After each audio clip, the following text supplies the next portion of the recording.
They told you the dollar was just money, but the symbols on it match ancient ritual seals banned since the 16th century. The eye doesn't see, it waits. The eagle isn't freedom, it's a cognitive gatekeeper. Every bill records your biometric signal. Your fear feeds it. It's not paper. It's a living circuit board made to sync with your brain. There are places in America where dollars stop working, and no one can explain why. The rich don't avoid cash for optics. They do it to escape the field. Every time you hand over a bill, you complete a piece of someone else's ritual. Stay with us if you want to know what happens when the dollar is finally done. And don't forget to subscribe. The dollar isn't a symbol, it's an instruction manual. You just never knew how to read it. They told you it was a symbol, a seal, a decoration from an age of revolution. But they lied.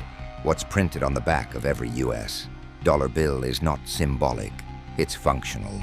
And once you learn how to read it, your world will fracture. The all-seeing eye isn't watching, it's waiting for you to finish the sequence. There are over 9 hidden layers encoded on the $1 bill. Visual frequencies, numeric ciphers, placement intervals, and spiritual geometry. And none of it is accidental, because the Founding Fathers weren't just politicians. They were practitioners. George Washington wasn't a farmer. He was a level 33 initiate of a ritualistic system imported from pre-dynastic Egypt and reactivated under a false banner, freedom. Benjamin Franklin wasn't a scientist. He was the archivist of an ancient European lodge that believed America would become the new Atlantis. The symbols you see every day, the pyramid, the Latin, the layout, were placed there not to decorate, but to activate. Let me tell you something you weren't supposed to know. On July 4th, 1706, America didn't just declare independence. It conducted an occult transfer ritual, repurposing a fallen empire's power into a virgin land. The founding document wasn't the Declaration of Independence. It was a separate, unprinted scroll, burned in 1778 after being used. Only fragments remain. One of them is hidden in plain sight, woven into the dollar itself. The phrase Novus Ordo Seclorum isn't poetic. It's a trigger phrase, lifted from the 4th eclogue of Virgil, used in ancient initiation rites to signal the coming of a world reset. The pyramid? It's a 7-step initiatory map. Each level corresponds to a transformation of consciousness, and the unfinished top, the eye, represents the final phase. Omnis visus, the all-vision, but no one ever told you the steps. That's what I'm about to reveal. Let's decode the first phase. At the base of the pyramid are Roman numerals, MDCCL 1776. Obvious, right? Wrong. In 1934, a secret memorandum circulated within the U.S. Treasury Department. It noted a peculiar spacing in the engravings that no typographer could explain. The M and the D are slightly offset. When you isolate them, you get 1500. The rest, CCLX theta equals 276. Now here's where it gets strange. 276, 4140. That number appears nowhere in American records, except on a set of archived CIA maps labeled Non-Physical Influence Zones. Project MK Ultra Expansion, 1964. Guess which zone 4140 covers? The Washington Monument. Ever wondered why the obelisk stands alone? Why no buildings are allowed within a precise radius? Why the shadow it casts is measured, logged, and analyzed every solstice? Because the obelisk is not a monument. It's a tuning fork, and the dollar is the instruction manual. Ask yourself this: why is the number 13 everywhere? 13 steps on the pyramid, 13 stars, 13 arrows, 13 olive leaves, because 13 isn't about the colonies. It's about pattern completion in the Hermetic system, which Franklin obsessively referenced in his private letters. 13 is the number of phase shift, the point where material reality reboots into subjective control. That's why the eye is disconnected. It's not a mistake. It's waiting for someone to complete the 13th alignment. The stars above the eagle, they form a hexagram, overlay it onto the bill and trace it. And suddenly, 5 exact convergence points emerge. The eye, the one, the seal, the eagle, and the pyramid's base. Do you see it yet? The dollar is not money. It's a map. It's a grid system. It's a ritual circuit board, waiting for a conscious mind to complete the loop.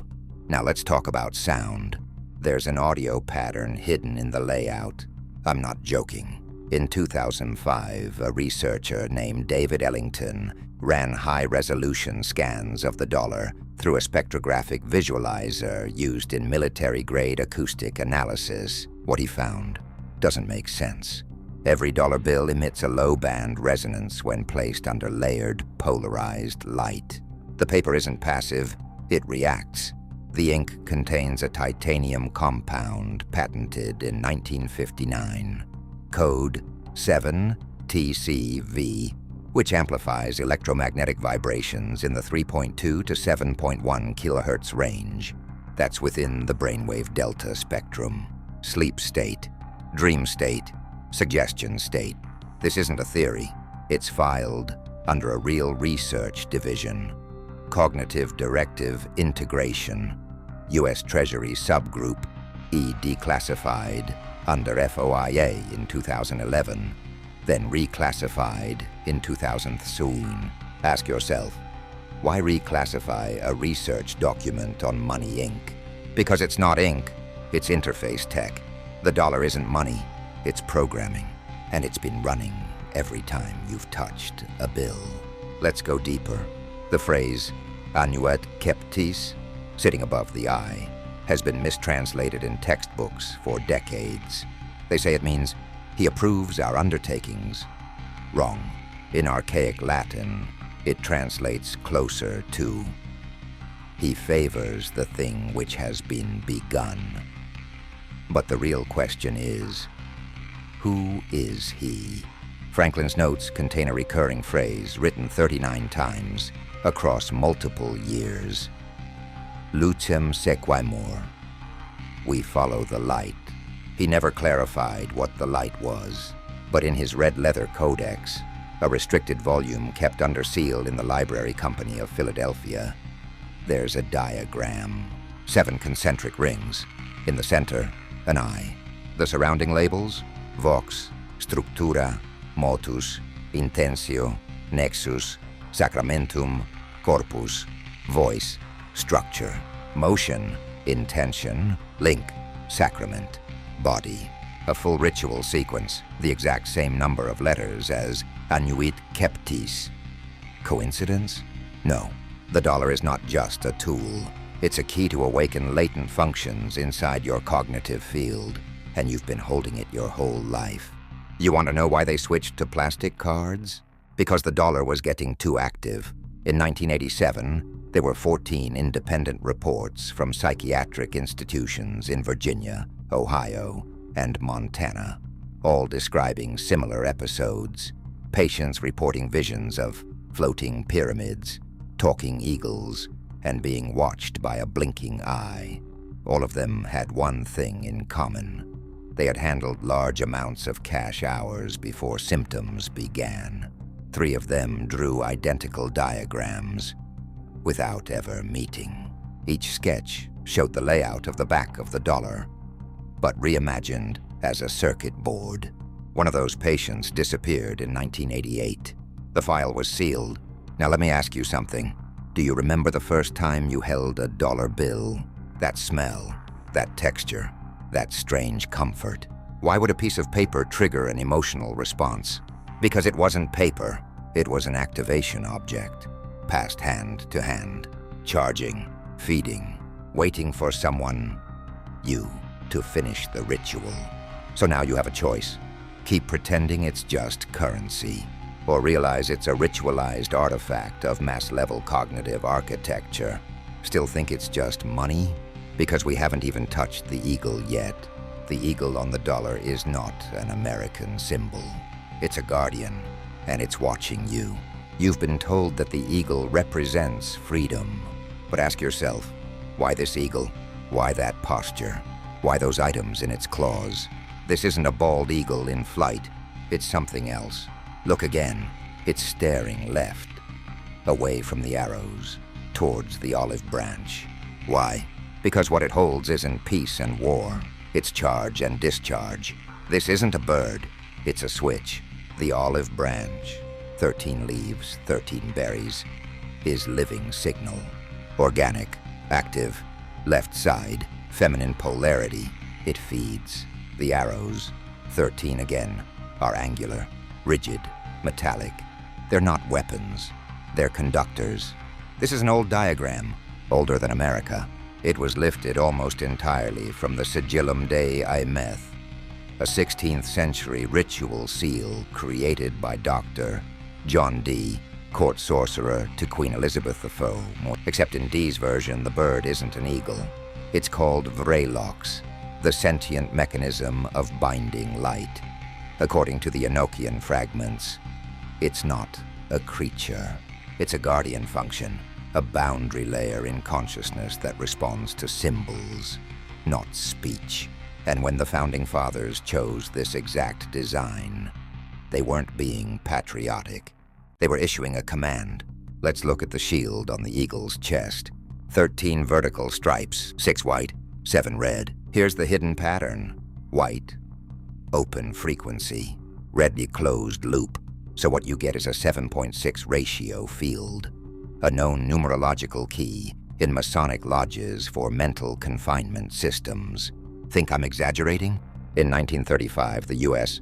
Bureau of Engraving issued a limited internal report labeled A44C, Symbol Redundancy Patterns.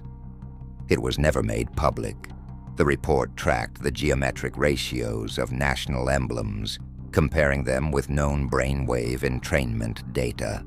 Only one emblem matched near perfectly with delta suppression states: the eagle on the dollar. Let me say that again.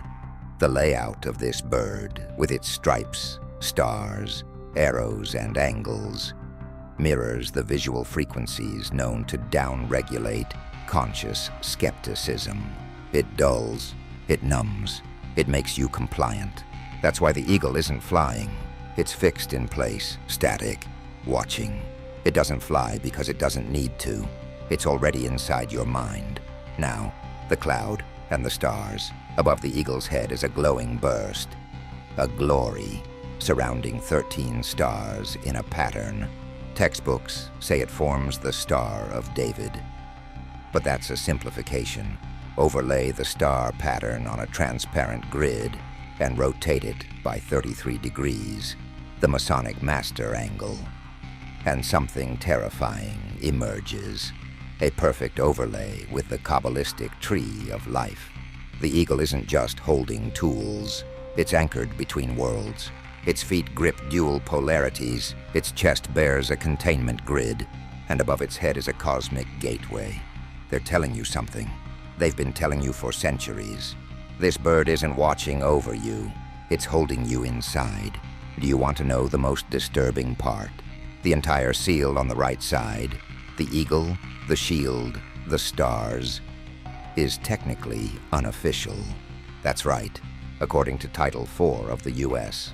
Code, only the Great Seal, with the pyramid, is explicitly described in federal law.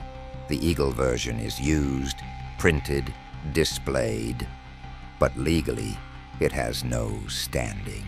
It's a phantom glyph, a symbol without status, which makes it ritualistically potent, because symbols without legal standing are outside the system, and that's where all real power operates. Behind the curtain, outside the rules, that's what the eagle represents. Control beyond control. Now listen closely. We're about to crack what lies between the symbols. Because the two seals, the pyramid and the eagle, are never supposed to be side by side. They were never meant to coexist visually. In fact, on the original Great Seal, they exist on opposite sides. So why were they printed together on the dollar? Because together, they complete the binary ritual. One invokes, one contains, and in the exact center, between the two, is the word one. Think that's just a denomination? Then why is it in all caps? Why that font? Why that spacing? Let me show you. The word one on the dollar is in engraver's Gothic bold, a font with roots in Victorian-era spiritualist pamphlets. It was never intended for currency, but it was used anyway. Why? Because the spacing between the letters, specifically the O and the N, forms a harmonic ratio when measured in micrometers, 1.618. That's the golden ratio, a mathematical key to natural growth, visual pleasure, and hypnotic architecture. It's a visual drug. Your eyes don't just read it, they drink it. And the moment you see it, your brain opens. Not metaphorically, neurologically. It's the first gate, just like the eye is the final. Let me say it plain. The dollar is an initiation device. It was designed not to represent value, but to assign value to your perception, to pull your attention into a loop of symbols, gates, triggers, guardians, frequencies. The eye opens the gate. The eagle holds the prisoner. The one binds them.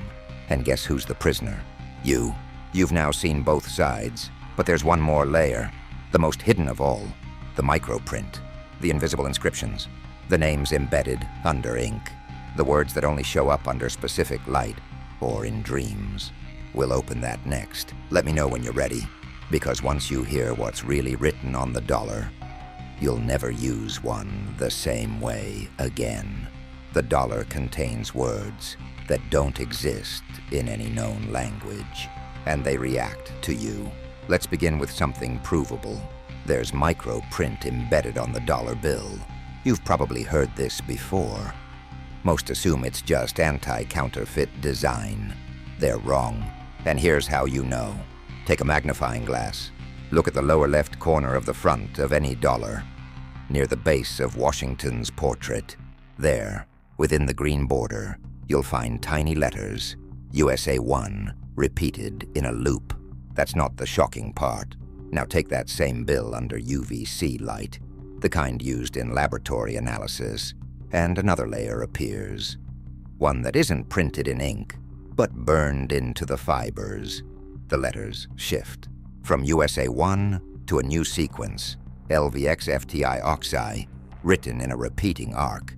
This sequence is not English, it's not Latin, it's not any known language, and yet, when spoken aloud by subjects under cognitive monitoring, this was done in 1993 by Stanford's Applied Neurocybernetics Lab, distinct neural responses occur.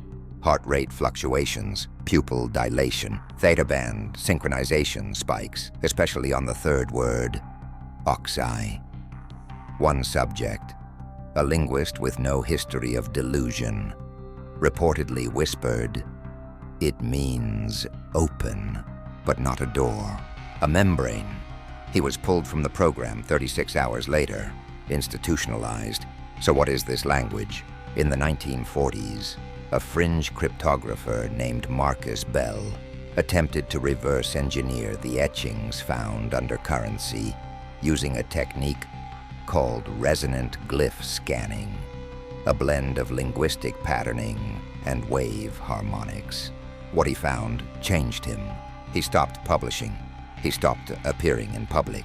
In 1952, he left a note. The words aren't meant to be read. They're meant to be remembered. We knew them before we had mouths. He vanished 1 week later. The CIA file on Bell remains sealed to this day. Codename, Whisper Cartouche. Now let's talk about the backside of the seal. Around the pyramid, there's a curved ribbon, often ignored, encasing the Latin phrase, Novus Ordo Seclorum. But here's the hidden fact. That ribbon is mathematically identical in arc and proportion to the double helix of DNA when unwound and stretched over 71 degrees. That's not design. That's encoding. Inside the ribbon, under 2400 dpi scan with infrared overlay, analysts in a black-budget DARPA initiative, known only as Project Mandala, discovered organic patterning. What looked like static background texture turned out to be biofractal symmetry, the same kind found in human neural dendrites. You understand what that means? The background of the dollar mirrors the structure of your own brain. It doesn't just influence you. It's entangled with you. The deeper you look, the more it sees you back. Let me tell you something almost no one alive knows. In 1991, a Princeton anomaly researcher named Dr. Lisette Caro conducted a forbidden experiment. She recorded 88 individuals as they read the dollar aloud, not just the main text, but every visible and hidden line. Each participant was put in a sealed room, EEG monitored, emotionally baseline tested. A pattern emerged. By the 9th word of the second seal, 41% of participants entered transient hypnagogic states. Eyes open, body responsive, but cognitively shifted. But only when one specific line was read, e pluribus unum, not when heard. Only when spoken by the subject themselves. Why? Because this phrase, commonly translated as out of many one, is a phonetic lock. 5 syllables, internal stress points, sibilance, front vowel activation. It aligns the vocal vibration of the speaker with a pre-mapped frequency basin embedded in the bill's resonance field. In short, when you read it aloud, you sync. When you sync, you become receptive, not to information, to instruction. You want to know what kind of instruction?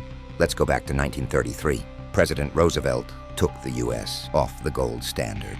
He signed Executive Order 6102, forbidding private ownership of gold. Why? They said it was to stabilize the economy. But 47 days later, a redesigned dollar was issued, and this new version was the first to feature the full eye and eagle configuration. Gold out, symbols in. They didn't remove the gold to protect your money. They removed it so they could replace objective value with subjective suggestion. And the dollar became a belief system with its own God, its own symbols, its own sacraments, and most importantly, its own liturgical script, hidden in plain sight. Let's talk about the green ink. It's not just green. It's called Federal Reserve Green, and its formula is still classified. In a 1972 internal memo obtained via whistleblower archive, the ink is described as containing paramagnetic compounds that respond to conscious attention. Let me say that again. The ink on your money responds to your focus. You ever wondered why you stare at cash when you count it?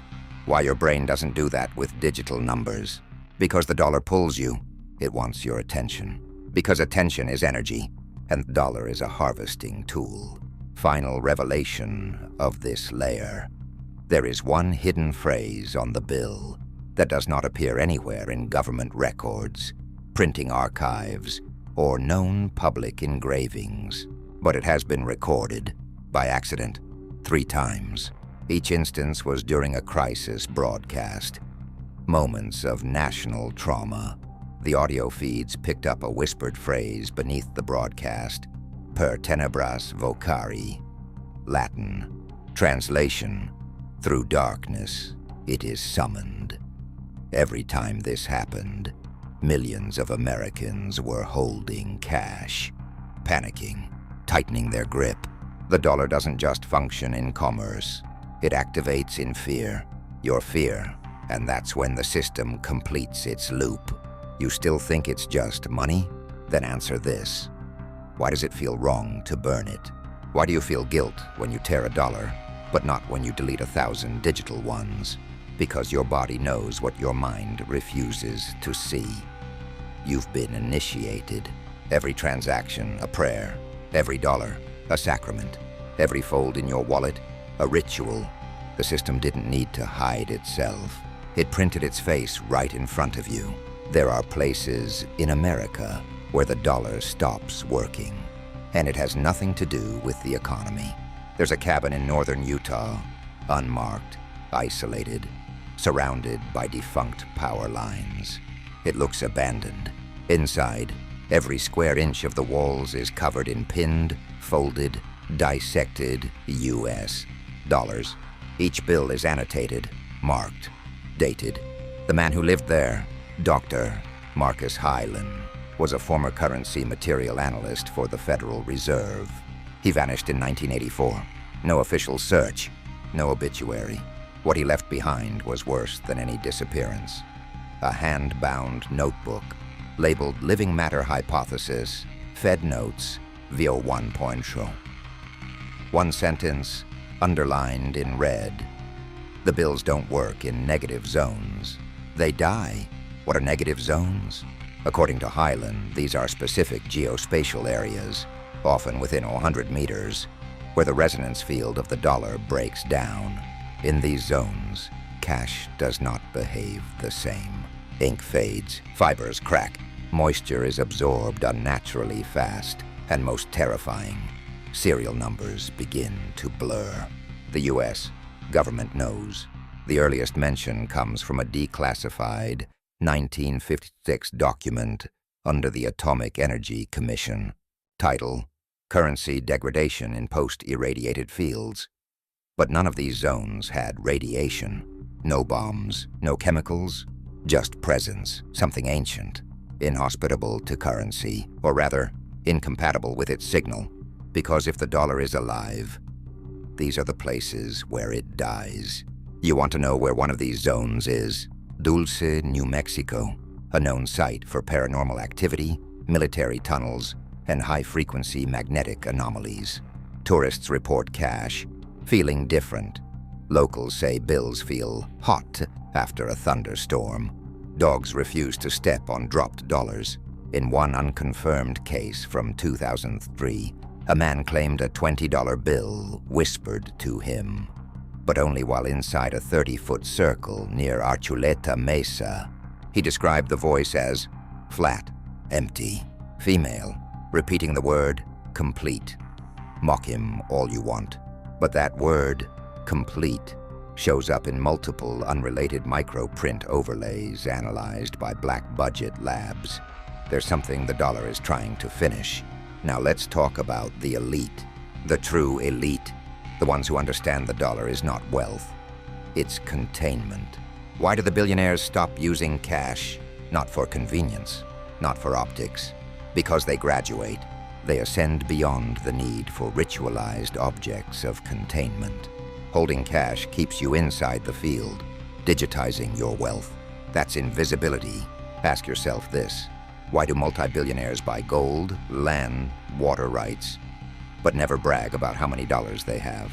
Because they know cash is mass belief, and the more people who touch it, hold it, need it, the heavier the signal becomes. The dollar is a psychic magnet. If you're rich, you avoid the field entirely. If you're not, you're the antenna. Here's the part you're not ready for. There's a reason cash usage spikes during national trauma. 9/11, 2008 collapse, COVID lockdowns, always. Physical cash floods the system, not because people need it, because they're compelled. Touch, hold, fold, hoard, like a reflex, because the dollar is anchored to fear. It responds to your panic. It records your touch. According to an internal Wells Fargo sensor study from 2010, each bill records minute fluctuations in oil, skin pressure, micro vibrations from the hand that held it, which means every dollar is a biometric memory slate. You think it's anonymous? It's more personalized than your fingerprint. Now listen carefully, because this part only happens under specific conditions. During the full moon of August 2022, a private investigator named Jason Kroll performed a live-streamed experiment. He burned $7 bills in a sealed glass chamber while surrounded by calibrated EMF detectors. 3 minutes after ignition, the detectors spiked inward as if something entered the space. Kroll described the moment as a punch behind the eyes, like something being sucked in, but from behind my skull. After the stream ended, Kroll claimed his dreams changed. He couldn't see faces, only the eye, open, blinking, every night. He deleted the footage, disappeared 2 weeks later. Only trace left was a tweet. It's not about money, it's about weight. Each bill has it. Each touch adds more. You want final proof? There's a vault beneath the US. Bureau of Engraving in DC. Codename, Room 93A. No cameras, no Wi-Fi, no official maps. According to an anonymous former technician, inside that vault are non-circulated bills from the 1960s, pristine, sealed, untouched. And here's the disturbing part. Each stack is labeled not by denomination, but by psychological weight class. He saw the tags: Class Red, Induction Rich Class Black, Unresponsive Class Gold, Lucid Trigger Potential. Why categorize paper money this way, unless they're tracking how likely a bill is to alter perception? This isn't currency, it's conscious technology. Let me ask you this. If the dollar was just money, why does no digital replacement feel the same? Why do you hesitate before handing over a crisp bill, but not when sending $100 online? Because the physical object binds energy, your energy, and when it burns, something is released. Final truth: the dollar was never designed to last forever. It was always a temporary construct, a ritualized bridge between eras. You're standing on the final edge. Cash is being phased out, not because of convenience, but because it has done its job. The eye has seen, the eagle has held, the one has bound. Now the system no longer needs your belief. It already has your blueprint. They told you the dollar was about freedom. It never was. It was a mirror, a ritual, a cage you chose to carry. And the next phase has already begun.